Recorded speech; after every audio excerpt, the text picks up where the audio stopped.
بہت اہم مسئلہ ہے کہ جس کو قطرے آنے کی بیماری ہو یا بار بار ہوا خارج ہونے کی بیماری ہو وہ نماز کیسے پڑھے گا. یہ ایسا مسئلہ ہے کہ لوگ بہت خون پیتے ہیں بار بار پوچھ کے. تو یہ بہت اچھی طرح سے سمجھیں اور یہ اچھا ایک کلپ ریکارڈ ہو جائے گا تاکہ ہم آئندہ کوئی بھی یہ مسئلہ پوچھتے ہیں تو اسی کلپ کا حوالہ دوں گا میں.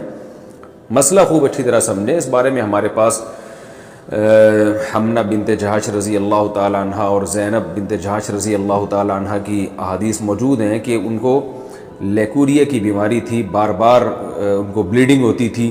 آپ صلی اللہ علیہ وسلم نے ان کو حکم دیا کہ وہ ہر نماز کے لیے وضو کریں گی اور اسی وضو سے وہ جتنی چاہیں نمازیں پڑھیں.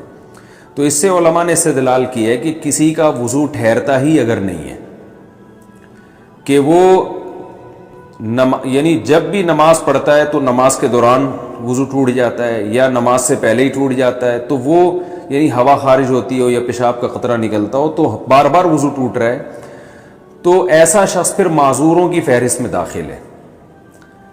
معذور کا حکم یہ ہے کہ وہ ایک وضو سے اس وقت کے اندر جتنی چاہے نمازیں پڑھ لے, فرض نماز بھی, سنت بھی, نوافل بھی. جب وقت ختم ہوگا تو اس کا وضو ٹوٹ جائے گا. دوبارہ پھر جب نماز کا وقت داخل ہوگا تو وہ نئے سرے سے نیا وضو کریں. تو جو بیماری ان کو لاحق ہوئی ہے اس بیماری کی وجہ سے وضو نہیں ٹوٹے گا. جیسے کسی کو پیشاب کے قطروں کا مرض ہے تو ایسا معذور کا پھر پیشاب کا قطرہ نکل گیا تو وضو نہیں ٹوٹے گا. تو بار بار کسی کی ہوا اگر خارج ہو رہی ہے, بار بار پیشاب کا قطرہ خارج ہو رہا ہے اور نماز کے دوران بھی قطرہ خارج ہو جاتا ہے, تو پھر اس کے لیے حکم یہی ہے کہ وہ اسی وضو سے جتنی چاہیں نمازیں پڑھیں. جب نماز کا وقت ختم ہوگا, نیا وقت داخل ہوگا تو نئے وضو سے پھر وہ نئی نمازیں, وہ جتنی نمازیں چاہے پڑھیں گا. یعنی ایک وضو سے وہ اگلے وقت کی نمازیں نہیں پڑھ سکتا بس, لیکن کسی اور وجہ سے وضو ٹوٹا تو ٹوٹ جائے گا. اب یہ کہ معذوروں کی فہرست میں داخل کب ہوگا یہ سمجھیں. کسی بھی شخص پر کوئی ایک نماز کا پورا وقت ایسا آ جائے کہ جس پورے وقت میں کوشش کے باوجود وہ باوضو ہو کے نماز نہ پڑھ سکے, تو جب یہ اس کنڈیشن میں وہ آئے گا تو وہ معذوروں کی فہرست میں داخل ہو جائے گا. مثال کے طور پر مغرب اور عشاء کا وقت بہت تھوڑا ہوتا ہے, اس مغرب اور عشاء کے جو درمیان کا وقت ہے, فرض کریں وہ 1.5 گھنٹے کا وقت تھا مغرب اور عشاء کے درمیان.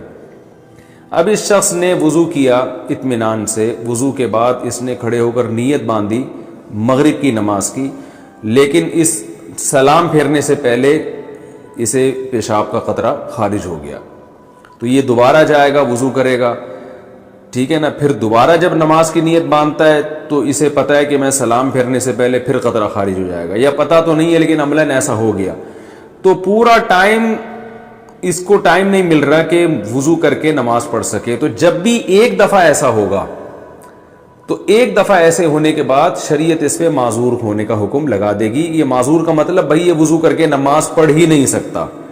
تو جب ایک دفعہ معذوروں کی فہرست میں داخل ہو گیا تو اب ہر نماز میں یہ ضروری نہیں ہے کہ پورا ٹائم اسے یہ قطرہ آتا رہے, کیونکہ یہ تو بڑا حرج ہو جائے گا نا, پورا ٹائم کون چیک کرتا رہے گا. تو ایک دفعہ جب معذوروں کی فہرست میں داخل ہو گیا تو اب وہ ہمیشہ کے لیے معذوروں ہی کی فہرست میں رہے گا. اب اس معذوروں کی فہرست سے نکلے گا اس وقت جب پورا ٹائم نماز کا گزر جائے اور ایک دفعہ بھی قطرہ خارج نہ ہو. یعنی آپ یوں سمجھ لیں کہ مغرب سے عشاء کے دوران اس نے تجربہ کر کے دیکھا کہ بھئی میں پورا ٹائم گزرتا ہے نماز نہیں پڑھ پاتا میں اور وہ قطرہ خارج ہو جاتا ہے, تو یہ نوٹ کر لے کہ بھئی میں معذوروں کی فہرست میں داخل ہو گیا. اب عشاء کی نماز کا جب وقت داخل ہوگا تو یہ ایک دفعہ وضو کرے. اب فجر تک اس کا وضو باقی رہے گا, کسی اور وجہ سے ٹوٹ گیا تو الگ بات ہے, سونے سے ٹوٹ گیا یا ہوا خارج ہو گئی تو الگ بات ہے, لیکن اس کو جو معذوری ہے نا قطرہ نکلنے کی, اس قطرہ نکلنے سے اس کا وضو نہیں ٹوٹے گا. تو اب یہ نہیں کہ اب یہ عشاء سے لے کے فجر تک چیک کرتا رہے کہ ہر تھوڑی دیر میں نکل رہا ہے قطرہ, نہ ایک دفعہ تو چیک کرنا پڑے گا اس کو کہ پوری نماز کے ٹائم میں قطرہ نکلتا رہتا ہے. لیکن جب ایک دفعہ یہ اس فہرست میں داخل ہو گیا تو اب پوری نماز کے ٹائم میں ایک دفعہ بھی اس کو پیشاب کا قطرہ آ گیا تو یہ معذور ہی رہے گا. یعنی معذور کی فہرست میں داخل ہونا تو مشکل ہے, داخل رہنا مشکل نہیں ہے. یہ خوب اچھی طرح سمجھیں, جب داخل ہو گیا تو اب داخل ہی رہے گا. اب یہ صحت مند لوگوں کے حکم میں اس وقت آئے گا جب پوری نماز کا ٹائم گزر جائے اور ایک دفعہ بھی اسے قطرہ خارج نہ ہو, تو ہم کہیں گے اب یہ ٹھیک ہو گیا ہے, کیونکہ پوری نماز کے ٹائم میں ایک دفعہ بھی قطرہ خارج نہیں ہوا.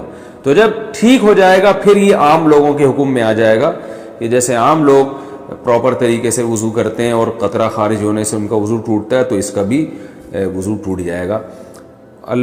امید ہے انشاءاللہ سمجھ میں آ گیا ہوگا یہ مسئلہ.